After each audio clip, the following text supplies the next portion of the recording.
आंबा पिकतो, रस गळतो, कोकणचा राजा माझा झिम्मा खेळतो. आंबा, कैरी, पहिली कैरी, आई ग, काय त्या आजीच्या हातच्या लोणच्यांची चव. आणि काय ते कायरस, आंबट कायरस, आंबील कायरस. म्हणजे कैरी ज्याच्या ज्याच्यात घालत गेली त्याच्यातलं कायरस खाल्लेलं आहे मी खरं सांगते. उन्हाळ्याच्या सुट्ट्यांमध्ये हे कायरस आणि गरम गरम पोळ्या आणि आजीच्या हातचा तो आंब्याचा रस आणि ते पन्ह, आई आई वा वा वा वा. अक्षरशः त्या आंब्याच्या झाडाच्या खाली जाऊन बसावं आणि सगळे पदार्थ एन्जॉय करावे. कैरीचं कायरस आजची रेसिपी आहे. कैरीचं कायरस मला फार आवडतं. हे याच्यात एक टँगी टेस्ट आहे, याच्यात एक ट्रेडिशन आहे, याच्यात एक तो संस्कार आहे जो आजींनी आपल्या डोक्यावर घातला. कैऱ्या आता सगळीकडे सर्व सीझन्समध्ये मिळतात, पण ह्या कैऱ्यांसाठी आपण एक एक सीझन थांबायचो. लहानपणी उन्हाळ्याच्या सुट्ट्या म्हटल्या की हे सगळे प्रकार मिळायचे ना. त्यातलीच एक हरवलेली रेसिपी कैरीचं कायरस. अगदी सोपी पद्धत. तुम्हाला पूर्ण रेसिपी जर बघायची असेल तर आमच्या यूट्यूब चॅनलला सबस्क्राईब करा, लाईक करा आणि कमेंट करा. जर तुम्हाला कैरी मागवायची असेल तर फ्रेश टू होम या ॲपमधनं कैरी मागवा. साधे इन्ग्रेडियंट्स आहेत जे घरात सहज अवेलेबल असतात. पहिला इन्ग्रेडियंट्स कैरी, कच्ची कैरी. तोंडाला पाणी सुटतंय, सिरियसली सांगते.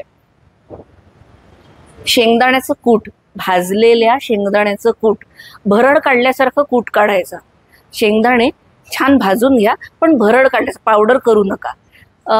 आपला ग्रेटेड कोकोनट आणि त्याच्यात लागणारे गोडलिंबाचा पाला, हळद, तिखट, मस्टर्ड म्हणजे आपलं मोहरी आणि तेल आणि गूळ डेफिनेटली.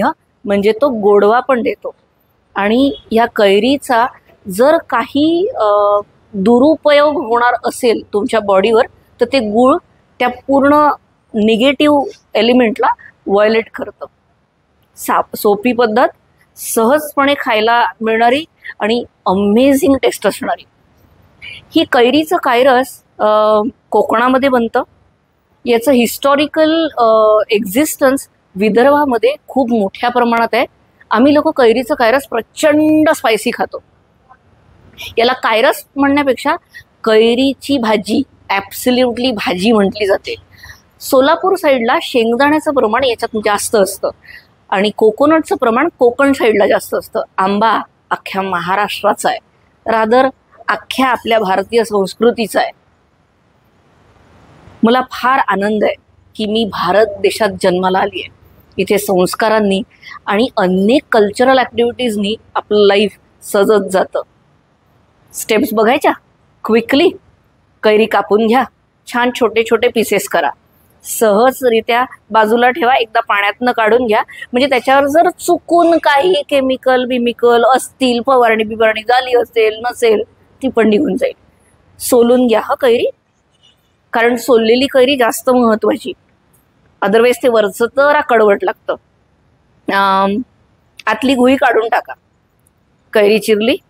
आता शेंगदाण्याचं कूट थोडा भरड काढलेला मिक्सरमधनं काढायचं आहे. अगेन सांगते, पावडर करायची नाही, नाहीतर त्याची चव लागत नाही. आणि तेल घ्या कढईमध्ये. कढई छान गरम होऊ द्या. कढई गरम झाल्यानंतर तेल होता. तेल गरम झालं की गॅस बंद करा. त्याच्यात घाला मस्टर्ड म्हणजे आपली मोहरी. ताड ताड ताड ताड मस्टर्ड फुटतायत. त्याच्यात घाला गोडलिंब. त्याच्यात गोडलिंब थोडासा परतवून घ्यायचा. किंचित मिरची घालायची हिरवी, छोटे छोटे तुकडे घेतलेली. आणि मग त्याच्यात घालायचं हळद, तिखट. आता हळद, तिखट, धणे पावडरचं प्रमाण काय? 1, 2, 3. 1 हळद, 2 तिखट, 3 धणे पावडर. एवढं ॲड करा. छान स्टर करा. त्याच्यात ह्या कापलेल्या ज्या तुमच्या कैरीचे पीसेस आहेत ते ॲड करा. 2 कैऱ्या खूप झाल्या 4 माणसाच्या घराला. थोडंसं शिजत येऊ द्या. याला किंचित पाणी घाला, म्हणजे ते वाफेवर शिजेल. याच्यावर एक वाफ येण्यासाठी जस्ट झाकण ठेवून द्या. मोजून 2 मिनिटात झाकण काढा. किंचित शिजल्यासारख्या जर वाटत असतील कैरीचे तुकडे तर त्याच्यात घालायचा आहे गूळ. आणि मग गुळात ते छान फ्राय होऊ द्या. आता गूळ सगळा मेल्ट होत जाईल. मग ह्याच्यात घालायचा आहे ओला नारळ. हा ओला नारळ आता तुम्हाला मिक्सरमधनं काढून घ्यायचा आहे, किसणीने किसलेला नसावा, म्हणजे तोंडात ओला नारळ न येता व्यवस्थित कैरीचे तुकडे छान टेस्टला लागतील. या सगळ्यांमध्ये एकच टिप, ओला नारळ शिजायला वेळ लागतो. पेशन्स सोडू नका गृहिणींनो. गुळामध्ये जेव्हा तुम्ही ओला नारळ घालता तेव्हा तो शिजायला वेळ लागेल. वाफेवर ही भाजी शिजवायची असते. हे कायरस वाफेवर शिजवा. मी अजूनही मीठ घातलं नाही बरं का.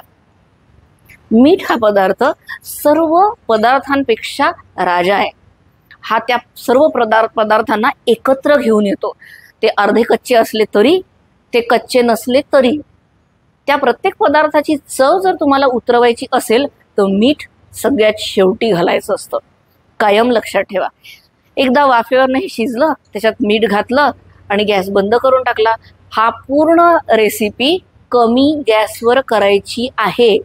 भनभन भनभन गॅस चालू करू नका, गरज नसते. महाराष्ट्रीयन कलनरी ट्रेजर्स, सगळ्यात महत्त्वाची स्टेप महाराष्ट्रीयन कल्चरमध्ये, फूड कल्चरमध्ये, खाद्य संस्कृतीमध्ये गॅसचा वापर हा कमीच आहे. बन बन बन बन बन बन गॅस उडवायची गरज नसते. त्याच्यात फोडण्या जळतात आणि मग आज्यांच्या शिव्या खाव्या लागतात. त्याच्यापेक्षा कैरीचं कायरच खाऊ, छान तयार झालेलं. याची रेसिपी आणि तुमच्या फ्रेश टू होमचे सगळे कुपन कोड इथे अवेलेबल आहेत. जस्ट ते यूज करा आणि रेसिपी बघा. यूट्यूबला अवेलेबल आहे.